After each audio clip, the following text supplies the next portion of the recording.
Namaste Ji. Welcome to our Satsang. And I would like to explain something that I'm going to try to answer. Actually, not try. I am going to answer all the questions from now on. But what it will do is at the end of the hour, and I suppose I'd better set a wonderful noise, isn't it? All right. I will set the timer so I'll know. Well, it went to 0 again. I love electronics. All right. Now. All right. I really apologize.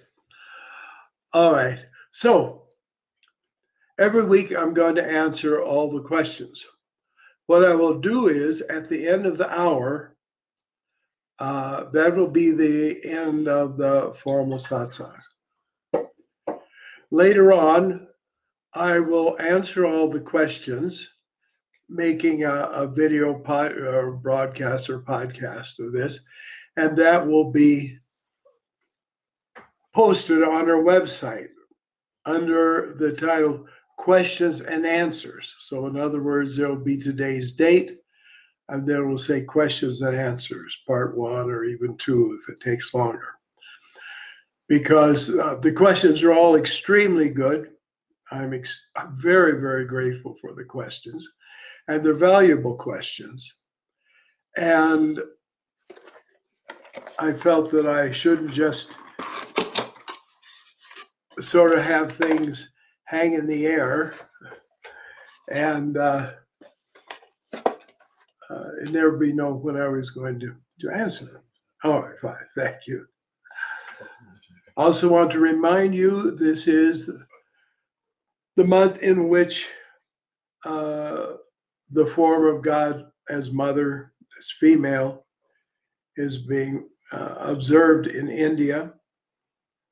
At the time, normally just say Durga Puja. Truth is, there's also Saraswati Puja, the same in the same time, it's in the same month.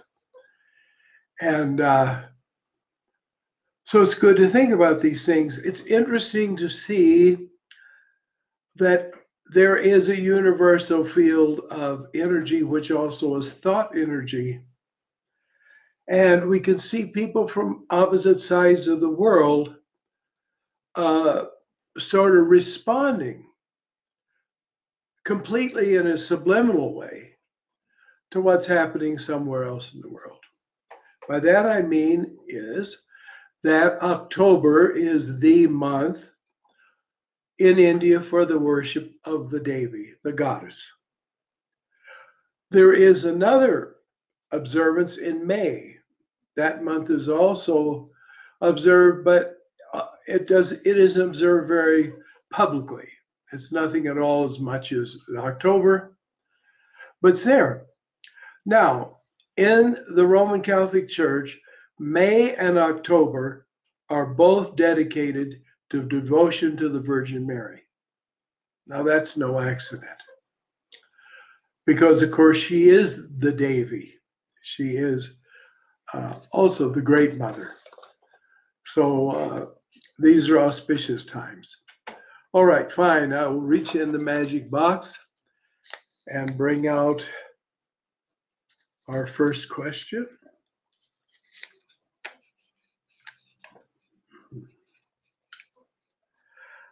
How does Ishvara bless us? Well, first of all, by having created the world.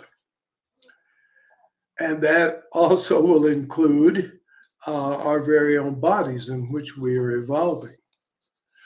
So we're sort of in, think of Ishvara as a great gardener, and we are the plants. And we're growing in his soil, so to speak, in his very being. So our evolution is based on the provisions that have been made for us. We often talk about grace of God as if it's something very special or something very rare and kind of very, very ethereal. But the truth is, this screen I'm appearing on is the grace of God, in that it is God's creation, and a creation which is moving according to the evolution in consciousness of the people. There's a lot of troubles in the world, but believe me, all the advances that have been made in the last 100 years or 150 years, they mirror the consciousness of the people that are coming in and being born in this time period. And unfortunately, in our modern times, we figured out very efficient ways to kill people. But still, there are other things. And so we can congratulate ourselves in a way that it means we have an evolutionary development that can cope with and use all these advantages. After all, just think now, in different parts of the world right now, you're seeing and hearing me. If I look down, so I see you because you're there in the one part of the screen. Well, that's unheard of, isn't it? That's just remarkable. Therefore, we can use these things for spiritual furtherance. So Ishvara is truly nearer than the nearer and dearer than the dear. And how to feel, then, the question says how to feel his existence, his presence. We start with little things and we go up to big things. At first, we just learned the alphabet. Then we learned simple words. Then we learned more complex words. Then we were on our own and we could read. We started out learning 1, 2, 3, 4, 5, 6, 7, 8, 9, 10. And then we got so we could do complicated math. Therefore, start with your own self and be aware of your own self. And then you cannot help but be aware of this all-pervading presence, this all-pervading intelligence that is Ishvara. I'm not just speaking theory. I know by my own experience that this is possible. And as I said, the question says, what significance does he have? As I've already said, he's the one who's looking after us. We think of a good shepherd in Christian symbology, but the truth is that's who Ishvara is. Ishvara is father, mother, brother, sister, everything. That brings me back to one of the happiest moments of my life, my first pilgrimage to India. I went to the holy city of Haridwar, which from then on became my favorite place. And Ma Anandamayi had arranged for me to live at an ashram that at that time was a couple of miles outside Haridwar. Today, it's just been completely engulfed by the city. But in that day, it was way out, isolated. And so we got in a rickshaw and went to Saptarishi Ashram. And we came in the evening. And the arati was going on in the ashram temple. And I never forgot the very first time I heard at the end of the arati, there was a boys' school there, you see. Actually, it was a school for Brahmin boys to be trained to be pujaris. And at the end of the arati, they sang. And one of the things they sang is a very common verse, Tumeva mata, Twameva mata. You are my father, you are my mother, you are my brother, you are my friend. To thee I bow, O Deva Deva, O God of gods. So,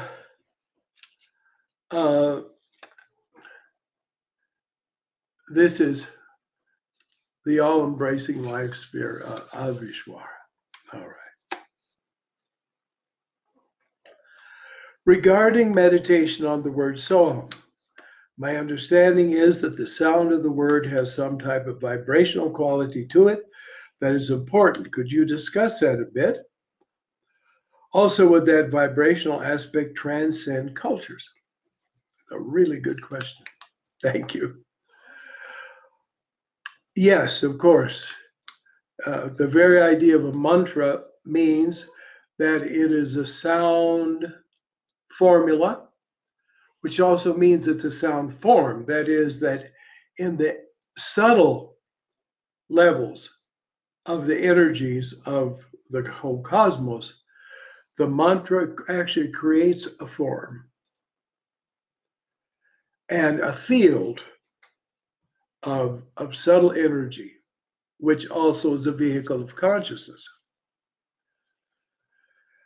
And mantra comes from the phrase manatrayate, which means that which thought carries you over or moves you over.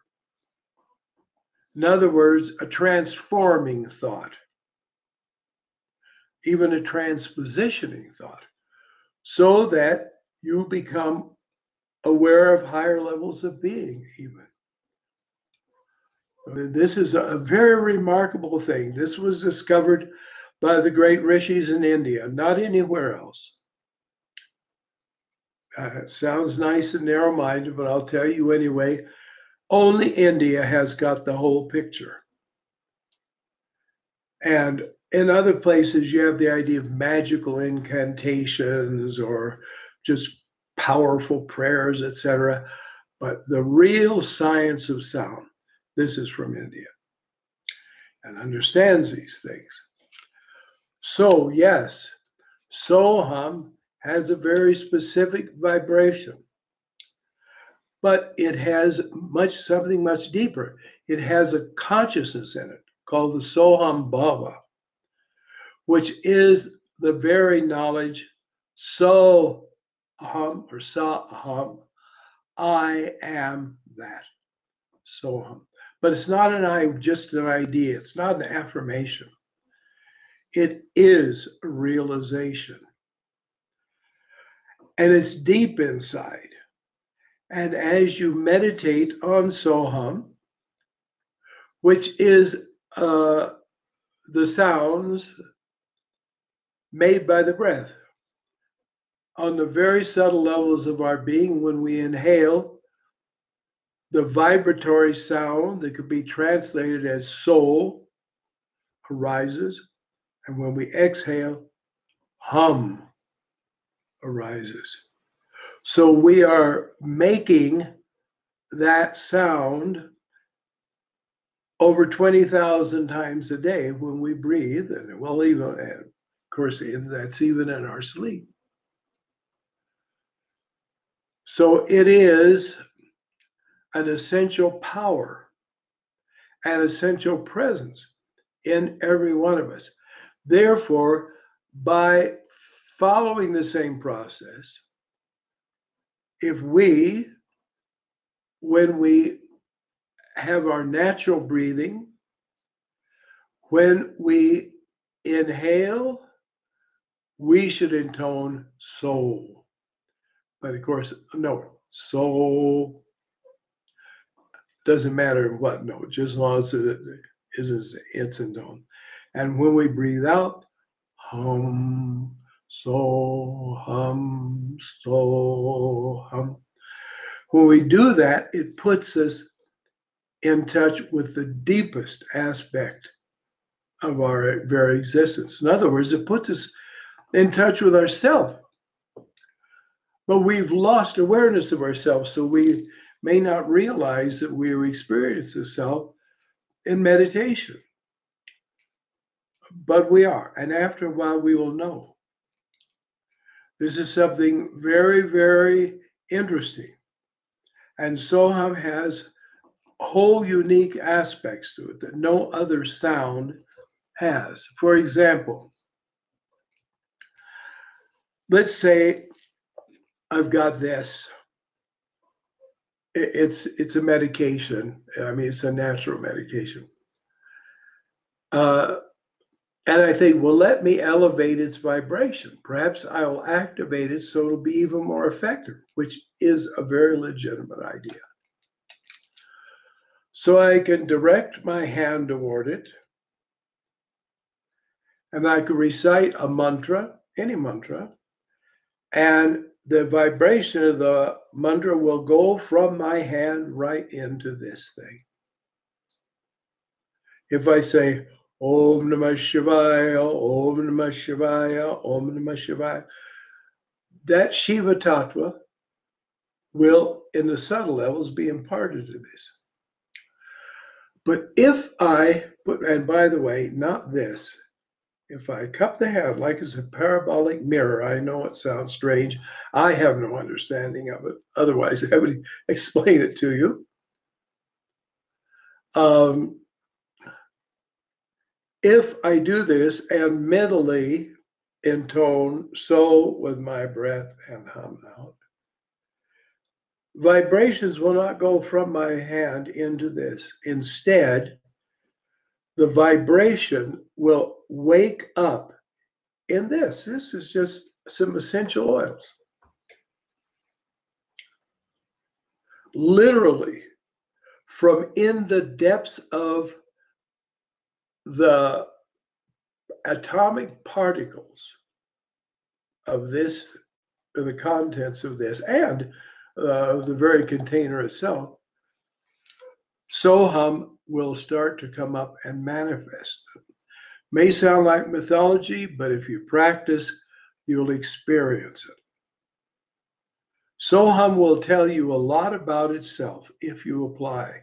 I'm serious. You'll be shown many things if you diligently practice. And apply it. It's more than just mechanical, than yoga mechanics. It's, of course, all how we live our life. So this is extremely important. There's no other way to get in touch with yourself. So it isn't just the best, it's the only. Because we're getting down to that level of being where one happens to be it. And so it's just one. Now we're used to fanatics saying, oh, there's only one way to do this. There's only one way of, you've got to believe my holy book. You've got to believe my prophet, my savior. We're not talking about that. We're beyond all that. We're beyond the little romper room playground of religion. And we're into reality, which has to do with God. Would it transcend cultures? I'll say it will. It will. It is cosmic. It is even beyond relative existence. And it is your keynote. It's the very keynote of your existence,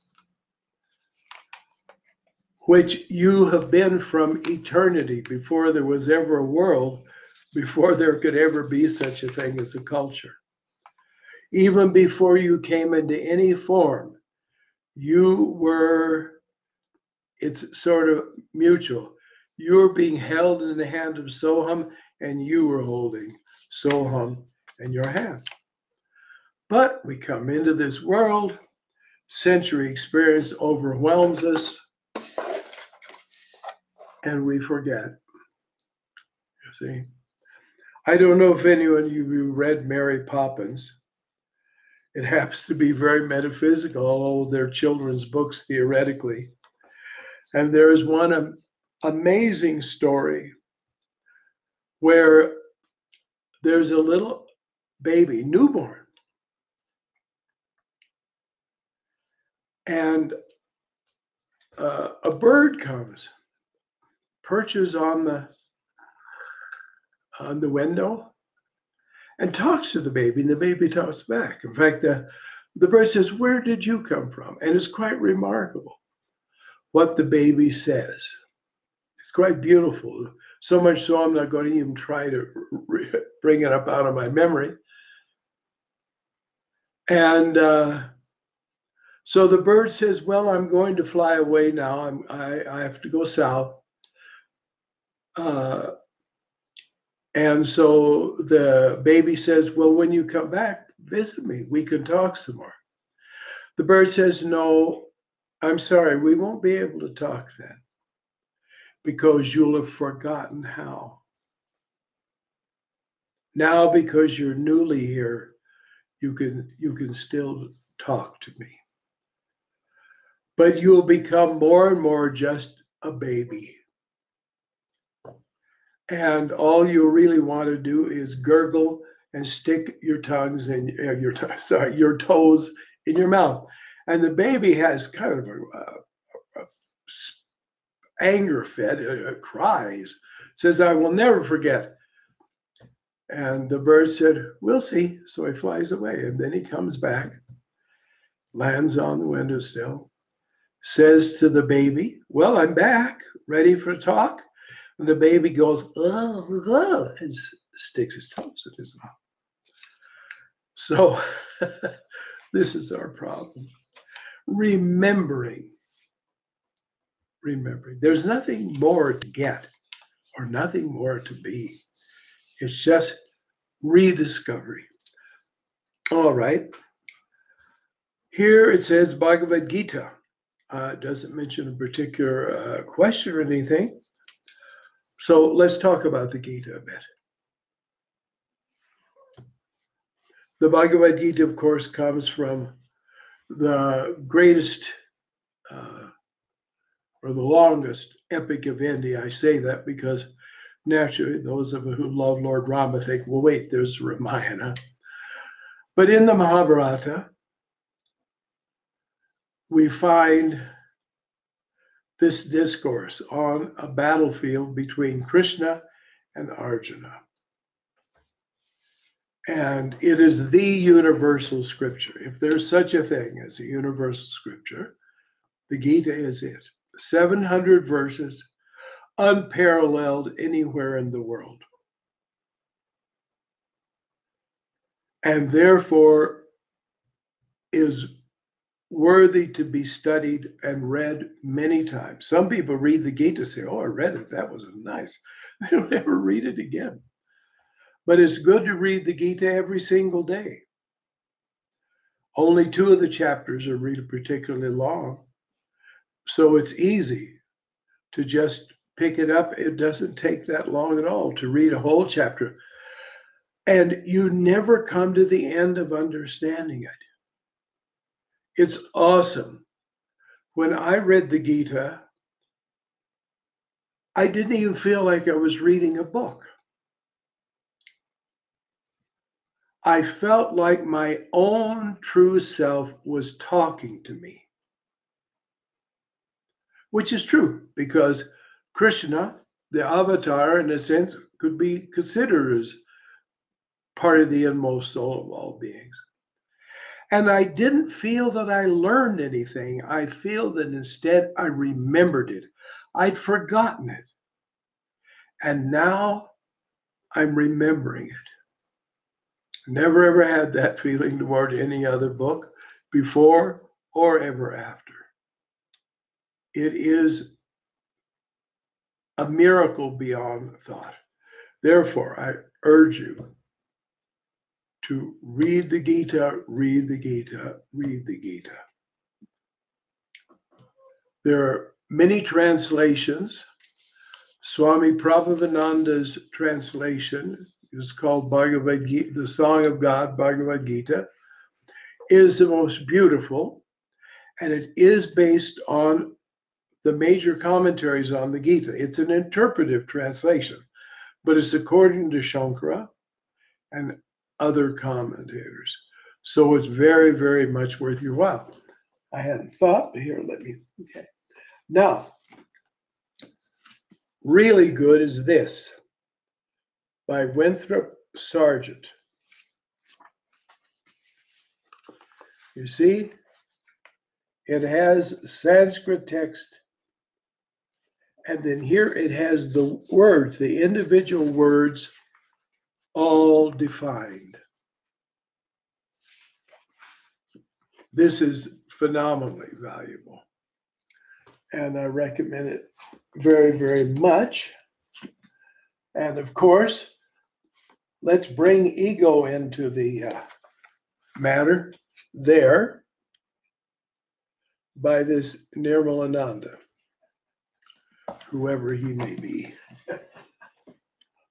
So I urge you, please make the Gita your constant companion. It's beyond expression. The value of this thing, truly, truly. There is nothing like dharma. Dharma, it really has two aspects. Dharma is the way you live. Dharma can mean quality, for example. And in this case, when we speak philosophically, we mention dharma is the principles of right living so you can purify your consciousness and come to have higher and higher realizations of cosmic dimensions until you can come to know that which is absolute. And then dharma is also a set of ideas: karma, reincarnation, evolution of consciousness, existence of all kinds of beings and great beings. The gods exist. And this is why we're working on getting the book published. It's just going to be called Sanatana Dharma, Eternal Religion. And there's nothing more wonderful than that. All right. Does self-power and other power merge in practice? Actually, they become one. They become, because they are the same. Some seems to be outside you, some seems to be inside you, but see, everything is inside you. And it's an amazing thing. But you see, you become more and more yourself, which also means you become more and more an individual. And at the same time, you become more and more a part of the cosmos. And the things you encounter, we have the word insight. Well, that means look inside. And you do, you get, so you look at people, you know about their vibration, you understand their character, you understand the quality.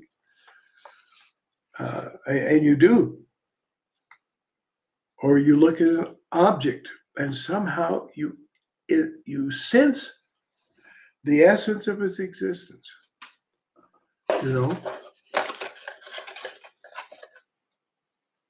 How you do it ultimately, because it's so complex, I couldn't say, but how you will be able to do it is easy. Soham sadhana. Soham will open that up to you. Other yoga practices will too, but Soham will give the really big picture. Curious about, no, forgive me. I'm going to put that aside because when I answer that question, I want to show. This is a question about the cross and about the St. Thomas cross. So I want to just show you, hold one up to you and explain to you its various aspects. All right. Does living in dark, hateful times impede spiritual progress? Yes, if we allow the experience of those things to overwhelm us. And if we allow them to distract us, yeah, and even worry about it, worry us. Otherwise, no, it can't touch you. People have lived in living hells, such as Nazi Germany and Soviet Union, and they became great saints. They lived surrounded by God hate, in a sense, hate for God, terrible persecutions. There were people who were in some of the gulags of the Soviets who, when they got out at the end, they found they had a nostalgia for it because they had awareness of God, even in that terrible, terrible place. I really recommend the motion picture, The Hiding Place, which is the experience of two sisters who were put in a Nazi concentration camp, the Ten Boom Sisters. And at the end, in fact, Corey, the one who wrote the book, The Hiding Place, speaks to you at the end. But God was there. You know, I remember I said to one of our monks here, who unfortunately for us left his body some time back, but I said, you know, we just keep reading about all these atrocities, especially the unbelievably hideous and demonic things that were done to the Jewish people. And I said to him, isn't there anything where someone has written about what you could even say the spiritual side of this persecution? And he got busy and he found a book. And it told about amazing miracles that were worked for Jewish people there in the camp. In fact, this one man told how his best friend died. And he was so grieved, he didn't think he could recover it. And so there was a rabbi there in the camp. And he went to the rabbi and talked of his grief. The rabbi said, you don't have to worry. Do you know where they put his body? He said, yes, they threw it in this building with a whole lot of people. He said, go find the body, take it aside somewhere and sit by it, and for 24 hours without a break, recite this formula or prayer. It was a Hebrew prayer, a Hebrew formula. Forgive me, I'm ignorant of these things. I don't know, but it was something that, especially an Orthodox Jewish person, would be very conversant with. And he said, sit there and do it for 24 hours. Don't let anything stop you. Well, he went and he had to pull the man's body out from under a whole pile of dead bodies. And he did it. And the man came back to life. Just think. Resurrection from the dead, right in a death camp. So you see, it's where we choose to put our mind. This is absolute truth. It is our choice. It's awful. It's an amazing time we live in and a horrible time. Just see, right now today, we found out the enemies of Israel have attacked them. And now there's going to be war. And you know, it's not going to end because that's the way the world grinds on. And that's part of the puzzle. In the darkness, can you find the light? In the darkness, can you see the light? Yes, if you look inside. Because the light is always there. How can we insulate ourselves? Even now, you can leave this world inwardly. I don't mean like, oh, I hate it, let me go away, and that aversion won't do it. But if you really meditate, if you really have an interior life, not just a little bit, if you can be inwardly aware, and japa is the only way I know of it, you will walk with God every step you take. And therefore, it'll be heaven for you. This is really the truth. I remember in my beginning days as a yogi, I went into a business where actually there was a man and wife, and they even had their children working there. And it was kind of a sweatshop. It was miserable. It was awful. And they were good people, obviously, but miserable. And I looked at them and I thought, if they only knew meditation, they would always have a paradise within. You see? There was a man that everybody thought was kind of half-witted and he didn't amount to much and so on. This is in China. And one day he was just gone. They called him Wintermelon, that was his name. And one day he wasn't there. And they went to the little shack where he lived.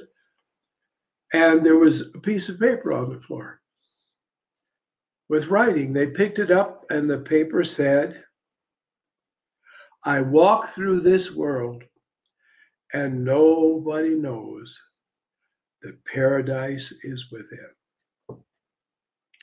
They thought he was kind of the town fool. And they didn't know paradise was inside. An old lady was once walking. You know, there's always the sophisticates that are just too sophisticated to use good sense spiritually. And they like to say, oh, look at that. Isn't that amazing? I mean, well, really. Religion is the opium of the people. Yes, yes. So there was an elderly lady, this is in also China, and she was going along saying, Om Tofu, Om Tofu, Om Tofu, the name of Amida Buddha. And of course, the idea is that the more this is said, the more a link is made, an affinity between Amida Buddha. Because see, Gautama Buddha is just one Buddha. There's thousands and thousands of Buddhas. And Amitabha Buddha has literally created, Jesus said, I go to prepare a place for you, and I'll come and get you. Where I am, you may be. That's not a new idea. Amitabha created a whole level of existence in the higher worlds called the Pure Land. And Amitabha declared whoever said his name and whoever was truly, again, aligned with him would at the time of death be met by him, and he would take them into his paradise. The Venerable Master Chen Kong, who's still here blessing this world, I'm glad to say, quite some years ago said that he had been present at the death of 500 people, all of whom declared that Amitabha was present at the moment they breathed their last. So, long diversion here. The old lady's going along saying, Om Tofu, Om Tofu. This is the Chinese way of saying. So this smart aleck said, oh, what are you doing, Grandma? Are you planning to go to Amitabha's paradise when you die? She shook her head, no. He said, you're not? Well, what are you doing it for? Where is Amitabha's paradise? And she smiled and went like this and walked on and left the ignoramus behind. Therefore, we can live in light because true light, divine light, is the essence of everything. And it's saddening, and the truth is we should care where we see the suffering around us, but it can be done. Yes, well, it has been a hard task for me doing sadhana alone and following brahmacharya in the midst of today's environment. Yes, you're right. And still being on the same path as you are, I sympathize. And I know what it is like. But if you're going to be a real yogi, you will go it alone. Who else? Except one, you see. We'll come to that in a moment. You say, doing sadhana alone, yes. Nobody understanding what it's all about, why you're doing it. But you know, after how many lives you've discovered it. So rejoice in it and keep a hold of it. And following brahmacharya, yes, in the midst of today's environment, yes. Yes. There is no battle won without fighting. There is no journey completed without traveling. So you just, every day you get up and you put on your inner armor and put your sword in your hand, which is japa, and go out and conquer. Do I need a guru? You already have a guru. God is the guru. God is seated in your heart. And it's certainly good to have someone to give you spiritual advice and talk about the way. Wait and see what God brings into your life. But right now also, you have to be the guru. There was a pathetic ignoramus that went from America to India, and he went to visit Swami Shivananda. And Shivanandaji said, how is it you've come to India? And he said, I'm looking for a guru. And Shivanandaji said, well, you're the guru. So he came back and said, Shivananda made me the guru of America. Do you believe it? Therefore, I'm a guru. And I'm everybody's guru here. So, not many people believed him. I wonder why not. So, do I deserve his guidance? Of course you do. The very fact that you want it means you deserve it. The very fact you desire it means you deserve it. It means you're more advanced spiritually than you realize you are. How do I find my guru? Go within and meditate and meditate and do japa and do japa and do japa. And then,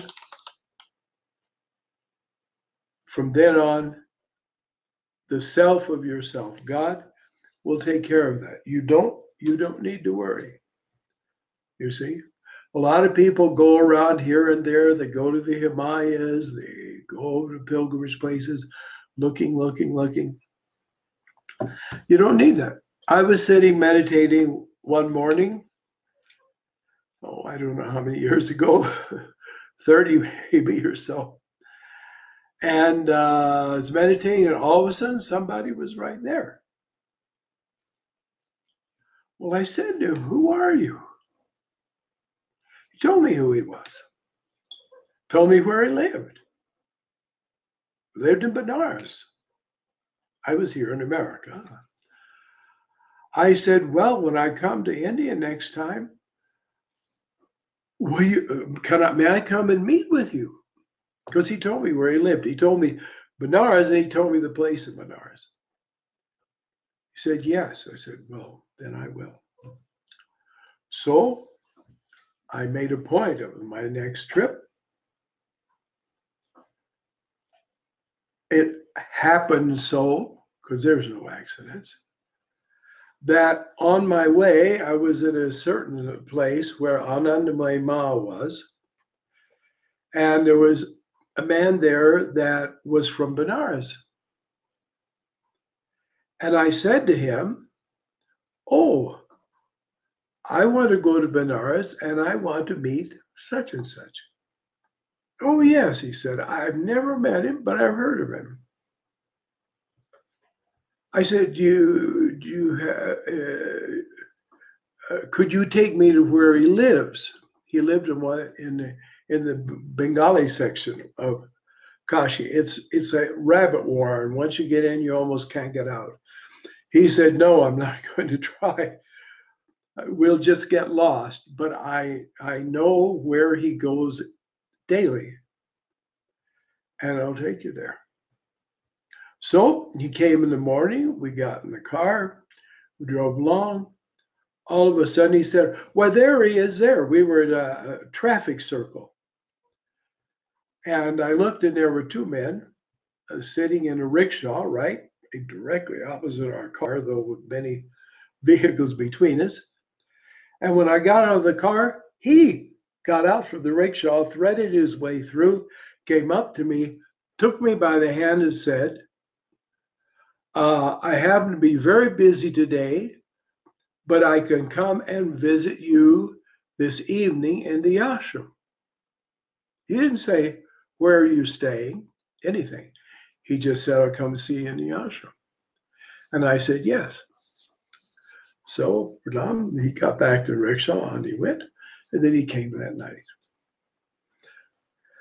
Yes, so we sat side by side and we had more than a conversation. So don't worry. If these great ones are there and your destiny is with them, you'll manage. I'm not telling you a mythology. I'm going to tell you just some story. This is my experience. If I didn't know it by my own experience, I wouldn't have the nerve to be sitting here and talking to you about it. I was dished out theory from my birth in the worthless religion I was born into. I remember when I couldn't even walk. I remember being carried by my mother into the church. We were a little bit late, so it was mostly full, and so we sat right in the front row. And when the minister spoke, my mother said, look, listen to her, look at it. So I did, and if I'd look away, she'd say, no. I mean, she wasn't fussing with me. She just said, no, look. Okay. So I did. He didn't even say anything worth knowing. Even if I hadn't been just a little baby, I could figure that one out eventually. But you see, if you want it, it will ultimately come to you, and there you have it. How could it be thought that I would ever have had these experiences? But I did. And I learned from it, and so I can tell you about it. I'm not an authority. Who am I? But I have met authorities. I don't amount to anything, but I met people who had infinite value. And what I learned from them, I can tell you. And what I experienced because of what they told me, I can tell you. All right.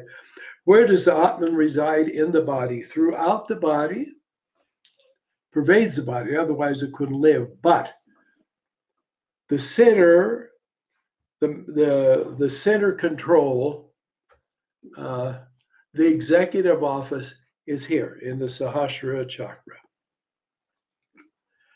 Therefore, when you do japa, when you meditate, especially when there's a chance of distraction, just gently, don't give yourself a headache, but just gently be aware of the brain area and feel that the sound of the japa is there. Do it sometimes at the beginning of meditation, but after a while, you won't need to. But that's where it is. That's where you are already. If you weren't there already, you couldn't go there. Such it is. How to overcome desire when it arises very strong and seems irresistible. Take your attention away from it and put it on japa and meditation. That's just sounds so simple and so quick that it sounds like I'm just sort of shrugging it off, but I'm not. I'm telling you, put your attention on that, especially soham. Soham's your own self. Desire is not yourself because the self doesn't desire anything. It's totally self-sufficient. It rests complete in itself. And it's also a lie. It's an illusion. So it says, oh, here I am, the big monster. I'm going to get you, and there's no way to get out. Fiddlesticks. You see? Think of the Wizard of Oz. When the Wicked Witch comes and is all threatening, you remember in the very beginning of the movie? And Glinda says, oh, be off with you. Or somebody will drop a house on you because, of course, her sister had been killed by Dorothy's house landing on her. So don't take it seriously. Take your weakness seriously. Take your liability to succumb to it seriously. But that's because of the illusion in your own mind. And therefore, put japa and meditation in your mind. You can do it, you can do it, you can do it. It's just not that I've done it. I've known many people who've done it. And even if it remains as a desire, who cares? You're safe, you see. There was a Christian spiritual teacher, actually it was in Cairo, long ago. And people came and said, look, I have these impulses, I have these desires. He said, look, suppose you associated for a long while with really bad people. And you decide you've got to live the right life. Well, when you're in your house and they come and knock on your door, you don't answer the door. They can stand out in the street, they can call for you, you just don't answer. It won't be a great struggle. Just sit in the house. And then after a while, it'll go away. See? There isn't even any great drama of, oh, begone Satan, you see. So it isn't real. Ultimately, it isn't real. Like we go to a motion picture theater, we see it's horrible. We're horrified. We're scared. We're amused. We laugh. And it all never happened. Therefore, be where it's real. You are real. The japa is real. The meditation is real. Pay attention to that. Don't resist temptation. That's touching it. Like if you don't like somebody and you wish they'd go away and you hit them hard, well, guess what you've done? You've just touched them. You've come in contact with them. Don't have any contact with it. Just stay with your own real self. And none of them are, no desires are irresistible. They just say, fee, fi, fo, fum, I'm the giant. I can come and swallow you up. And they can't. All right. All right, my Hatha Yoga.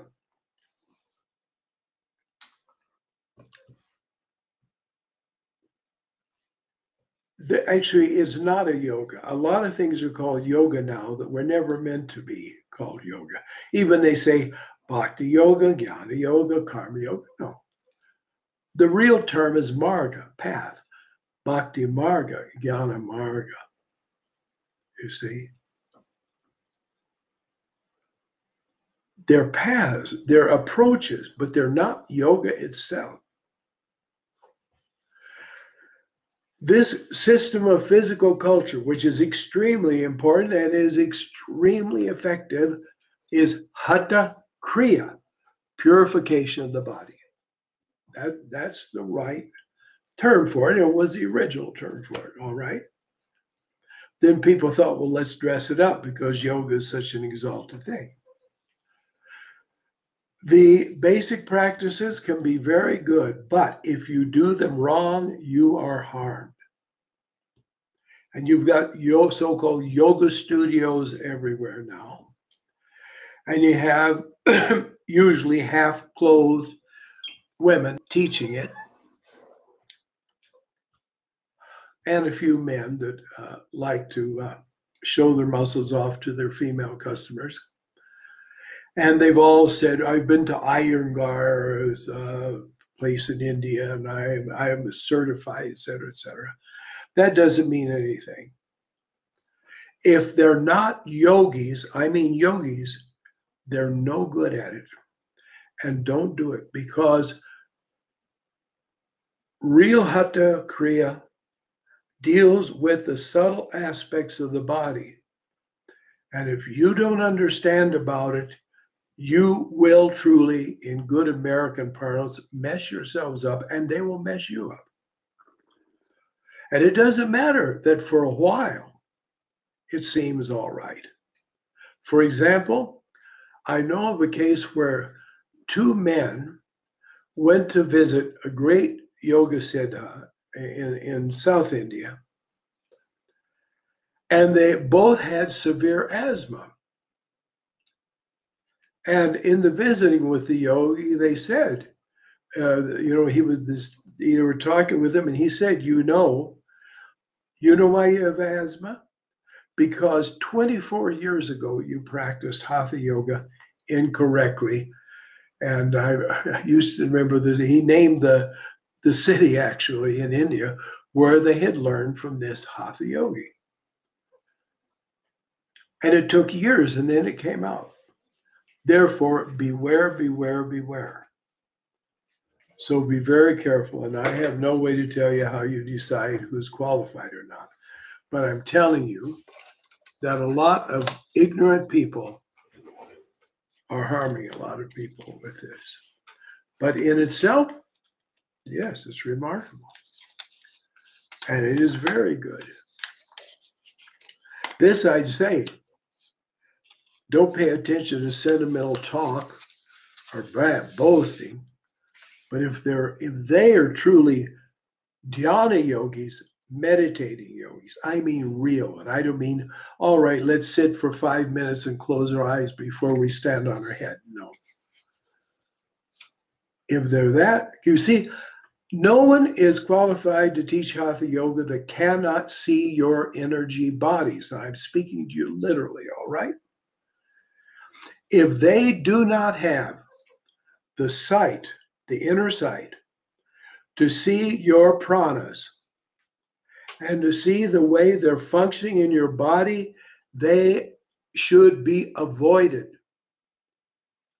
Now, I know this because I've gone to, I remember one time I was visiting with someone who said, oh, so-and-so teaches Hatha Yoga at this center, and they're going out of town, and they want me to take the class this morning. Would you like to go with me? Well, not really, but I did. And his study had been quite minimal. He was very sincere, very good person. So he went, and there were about 15 people. And so he said, we'll do this, and we'll do that, and so on. There's a point where they're all in this one asana. And I'm telling you, their pranic bodies were just going like that.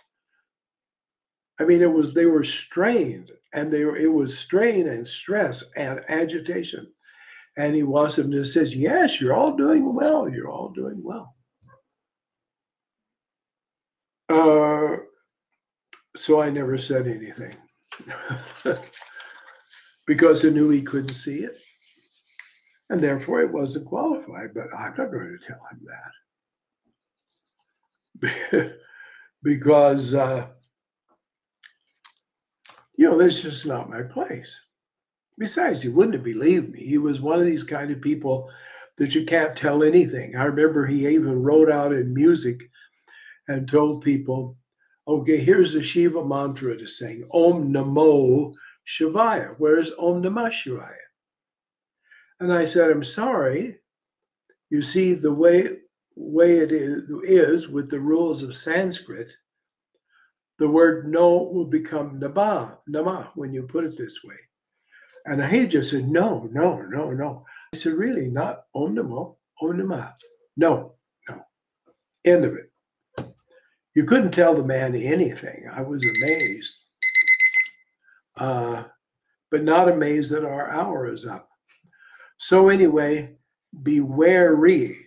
I won't say beware, that's a little too spooky. But be wary about Hatha Yoga. Don't think you can get it out of a book. You can't. And I don't care about the authorized or certified teachers. Believe me, I've met plenty of them, and there was nothing worthwhile to be gained. And this is simply the straight fact. That's all I know to say. So, namaste. Thank you, and thanks for the questions. And I will have to ask the invisible Swami what I do now.